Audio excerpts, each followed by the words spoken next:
नमस्कार, जय महाराष्ट्र. तर आजचा जो व्हिडिओ आहे आपला परत त्याच योजनेवर आहे. योजना कुठली? मुख्यमंत्री लाडकी बहीण योजना. आणि आजचे जे प्रश्न आलेले आहेत ते तुमचे अगदी वेगळे प्रश्न आलेले आहेत मला. बऱ्याच महिलांना खूप टेन्शन आलेलं आहे. का तर ते कुठले पण वेगळे वेगळे व्हिडिओ पाहत आहेत आणि मला कमेंट करून विचारत आहेत की ताई असं आहे का, असं आहे का.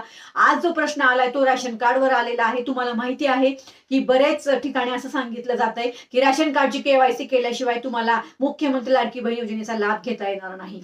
या संदर्भामध्ये खरंच ही राशन कार्ड लागणार आहे का? खरंच तुम्हाला राशन कार्डची तुमच्या प्रत्येक व्यक्तीची राशन कार्डची केवायसी होणार आहे का नाही या संदर्भात सविस्तर माहिती दिलेली आहे. तुमचा फॉर्म पेंडिंग आहे का? विलेज लेवलला पेंडिंग आहे का? किंवा तुम्हाला एकही रुपया आता या योजनेचा मिळणार नाही का? तुम्ही अपात्र झाला आहात का? या संदर्भात सर्व माहिती दिलेली आहे. नक्की खाली लिंक दिली आहे. व्हिडिओ शेवटपर्यंत पहा आणि आपल्या व्हिडिओला जास्तीत जास्त शेअर करा जेणेकरून ज्याही महिलांना टेन्शन आलंय त्यांच्यापर्यंत आपला व्हिडिओ पोहोचेल. धन्यवाद. जय हिंद, जय